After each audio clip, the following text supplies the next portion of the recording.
it's so much different having the idea for a solo cast in the shower, and I'm like, this is it, I've got it, it's right here, just gonna bop it off real quick.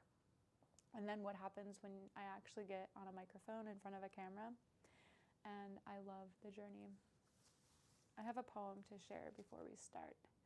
I wrote it. It's called Flipping Scripts. There are things I've done against my nature, burned into the minds of others. These indiscretions I cannot erase from another's mind. Yet what can be done with honesty and rhyme, I can change and define what I've made my mistakes mean about me. In the places I've almost died, and the places where parts of me seem to, I learned that brushed kisses with death made me want to French kiss and swallow life whole. No longer does halfway work. No, I'm on fire for the moment, grateful to be here at all. What this means about me is I am expanded beyond shame, exploding into what it truly is to breathe new life into those places that were hurting. Only the brave are willing to take on this task of shepherding the self. What this must mean about me is I am brave now, and I was brave then. There's this quote from the book Just Mercy by Brian Stevenson, where he says, each one of us is so much more than the worst thing we ever did. And a lot of the journey for me, and when I say the journey, I just mean the journey of being human.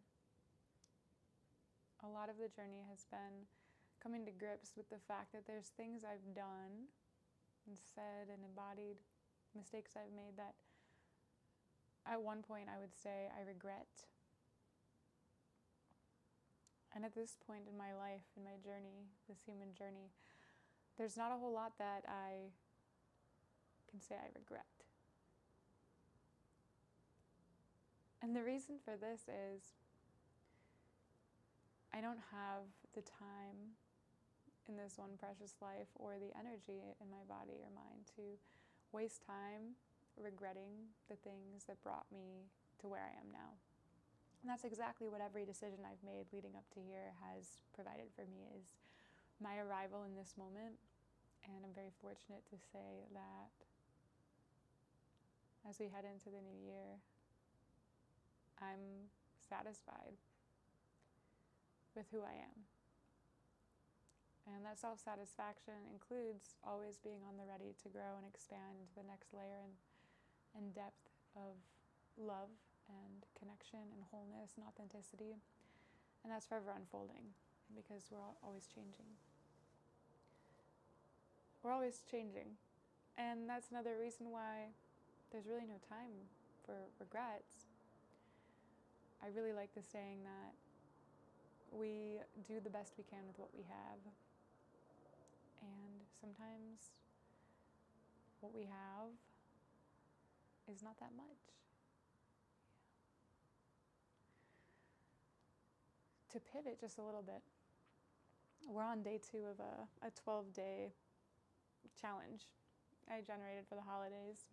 It's December 15th right now, and honestly, I've never really been, well, that's not true, I was a child once, but my adult life, I haven't been the biggest fan of Christmas.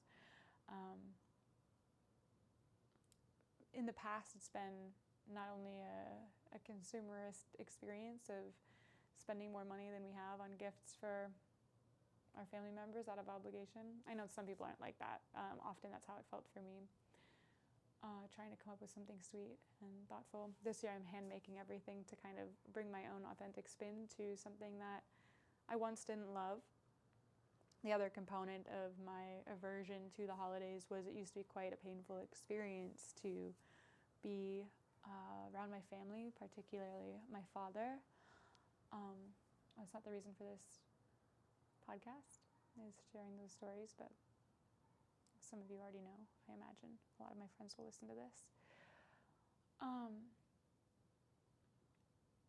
Yeah, it was painful, sometimes surface level, but the biggest reason why I felt uncomfortable was I didn't feel like I could be fully myself with my family. And for many years I felt that way. I either felt like I wasn't able to be myself, or I was being held to the standard that I had set previously when I was in my not so hot girl drug addict era. I just felt nervous and uncomfortable. I wonder if you can hear Luca purring into the microphone. Anyway, this year feels different. And I've been reflecting on why.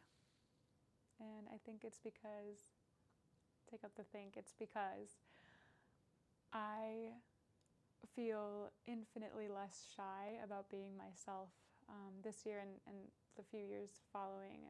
More and more unhinged have I become. And by unhinged, I just mean authentic, really. It's not like I'm going into my family Christmas and stripping off all my clothes and screaming. Although, who knows? It hasn't happened yet. Okay. So anyway, I've developed this 12-day challenge that started yesterday. Today was day 2, called the 12 Days of Freakmas. And it's simple. I made a song. I bastardized the 12 Days of Christmas song, and in my opinion, I made it better. Yesterday was on the first day of Freakmas. My true self gave to me a moment to just let myself be. And so each day comes with a challenge,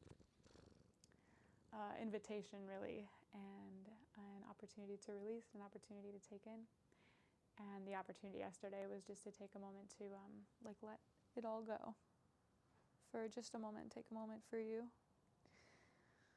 Just be without judgment or needing to change or fix anything. And I can speak for myself when I say that I need that reminder frequently and always benefit from the opportunity. Today's challenge, the second day of Freakmas, my true self gave to me 2 shaky boundaries. And so the invitation for this challenge was to set 2 boundaries today or this week, whatever. And the reason I said shaky is because setting boundaries for many of us is uncomfortable. It sometimes, often means disappointing or letting somebody down. It often means facing some sort of discomfort, squashing the tendency to people please. Any other recovering people pleasers out there? I see you. And what I really love about this opportunity is how often do we give ourselves permission to say no? You know, no to what isn't desired or in coherence with the best interest of you, yourself, your peace, your energy. Especially around this time of year, I feel that we can push and push and push past our capacity. And we're in the Midwest here, I am, and it's winter as fuck right now. Very cold already and snowy, and everything inside of me is crying for hibernation, which is fine. Still gotta clock in, you know?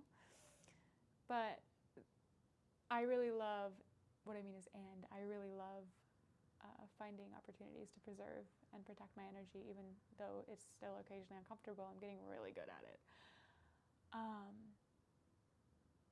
For example, somebody who I care for deeply asked me for support this weekend. They needed a place to stay. And I filled with dread. I filled with dread first because I was about to say yes. I could feel it. I was like going to say yes, even though I have a lot going on this weekend, and it wasn't in my best interest to do so, but I care for them, and I want to support and be there. Then I remembered that I set up this challenge. I was like, well, I better walk the walk. And I said no. And my energy freed up. Dread be gone. I still have one more to go. And sometimes setting a boundary means setting a boundary with yourself, right? An example would be what I wanted to do when I got home from work today was take a bath and then turn on some mind-numbing movie or TV show and tap out, tune out. There's lock in. I wanted to lock out. And I had all this inspiration bubbling in me to record this, whether or not this goes out. And I had to set a boundary with myself. Somebody who can tend to lean towards, just like many of us, lean towards comfort. And especially this time of year, it can be easy for me to get in the rut of tuning out, watching movies, cuddling up in a blanket, being with my cats, which is beautiful and necessary sometimes, but, balance and everything.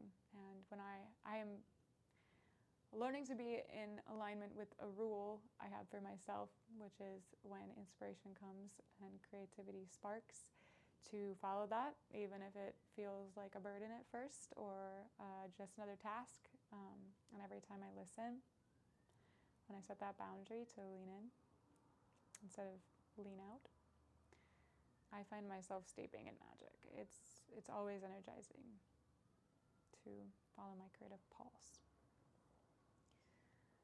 So it's day 2 of the 12 Days of Freakmas. God bless. And what I wanted to offer up to complete this mini segment, I hosted a workshop this week, and it was called The Imperfection Revolution, a self-worth shop. And we went over my 5 pillars of self-worth. I realized in this workshop that each pillar can and will be its own workshop, but there are some, it sounds like there's a garbage truck outside. It's like 6 p.m. So that has distracted me for a moment.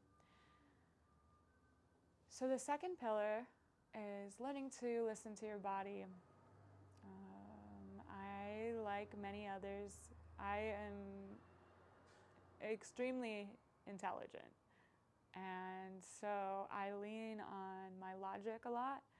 I lean on my thoughts. I lean on pondering things and getting into the layers of a situation or a behavior or something I've noticed. I'm very observant. So I lean a lot on thought to process my experience. And this year in particular, I have been finding and bringing in the awareness of how essential it is to lean away from story and lean into felt sensation. And that's been incredibly profound for me, to let myself settle into the felt sense, what's going on in my body, without making it mean something or tying it to some particular story or experience. Like an example could be, I will have a trigger arrive. I live with my partner, my romantic partner, so our opportunities to trigger each other are vast and beautiful and abundant. And I'll have a trigger come up, usually involving some form of conflict. And in the past, I would be like, oh, well, I'm triggered right now because, my dad did this back when I was a kid, or I didn't get this need met, or, whatever. And that's all well and good. It's good to understand things logically. But what happens is when I go into my head, into story, I completely bypass just feeling what's there right now. And I miss out on the present moment and an opportunity to feel something through that's happening and behave in a different way instead of shutting down or going into that part that's scared or feeling hurt. or, going into that smaller me who feels sometimes abandoned or unheard or uncared for, or like I'm out of belonging. And so leaning into experiencing felt sense without identifying it through story or logical reasoning, and what becomes unlocked powerfully in me when I let myself feel the feeling.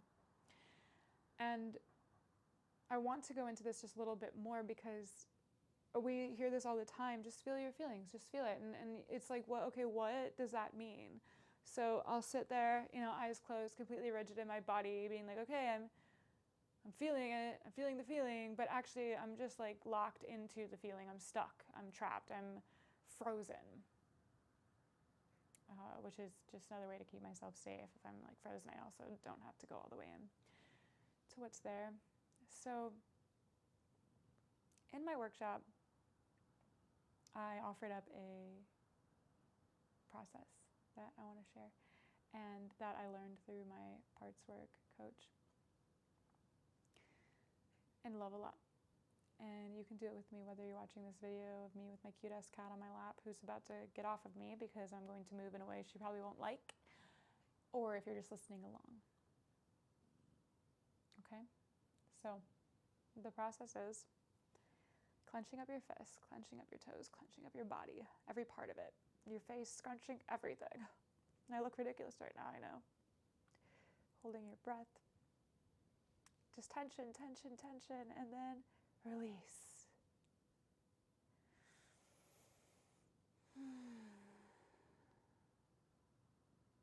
And then noticing how it feels to be in a body that was just in extreme tension and holding and clenching. And then in softness, in release. Notice what's happening. For me, my heart rate is elevated. I notice that when I am in tension, when I'm clenching everything, there is there's a fear response in me. It feels like a loss of control. It feels like fighting something. And then when I let it go, I find a different layer of safety in my body. There's some reverberations of that fear, and all encompassing all of the sensation, I notice aliveness. So in the workshop, I had the participants do this exercise with me. And then from that space of tension release and tension holding, noticing how it feels to be in tension, noticing how it feels to be out of tension. It's really simple, okay? I had them, eyes closed, practice saying no.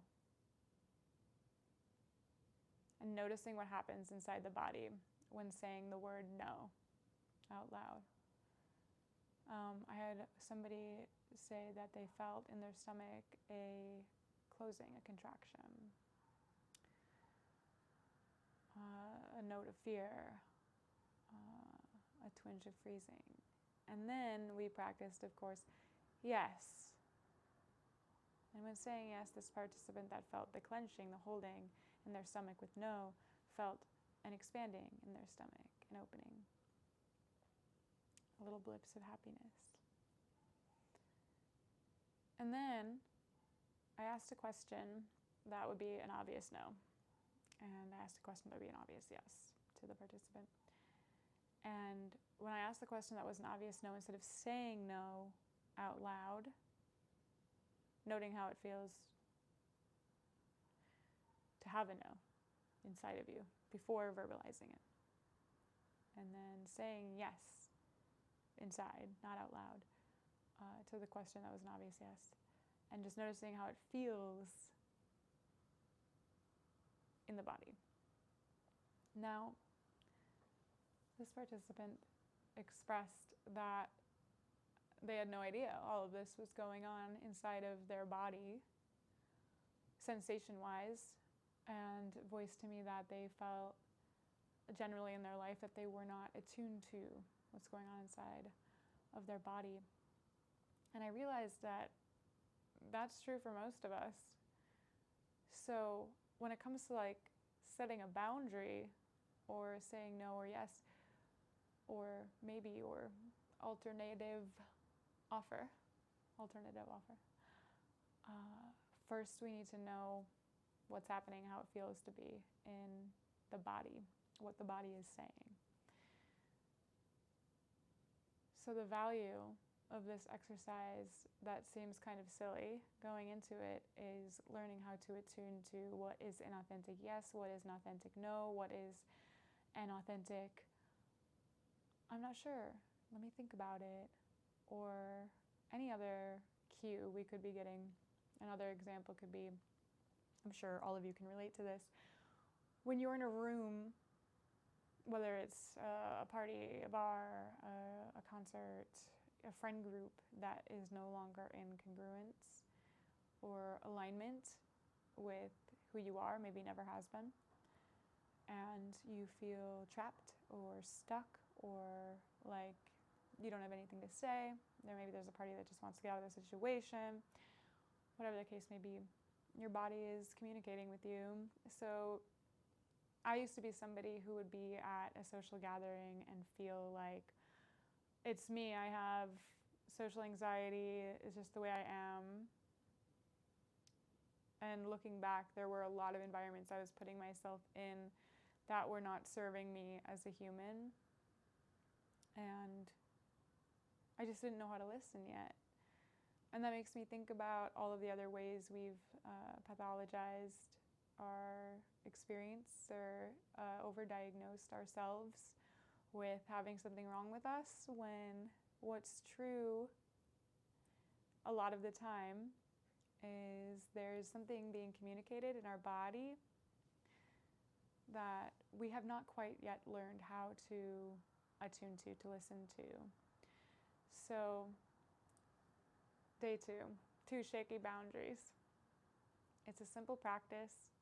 It's a method of internal reflection. It's an opportunity to listen a little deeper to what it is that we want, what it is that we don't want, what we do have room for on our plate, what we don't have room for on our plate. Maybe even something we're tired of negotiating with ourselves, like taking action on something that we've been avoiding. I'm just taking that first step. Boundaries are boundless. And I find in my experience, the more that I practice this alignment with myself in being authentic, being honest about what is really true for me in the moment, allows for so much more sensation and trust in my body to come through, because my body knows I'm listening and that faucet has been tapped. Instead of a slow drip, now I get to have a full flow of sensation and authentic yes, no, maybe, I'm in, I'm out, and all the rest of the magical truth of my human experience, including creative inspiration, because I'm making room for it. Happy boundary setting. Tomorrow is day 3 of Freakmas, and I would love for you to join, so give me a follow over on Instagram, ebbandflow.coaching, and I'm here for you. Stay neuromagical. I love you.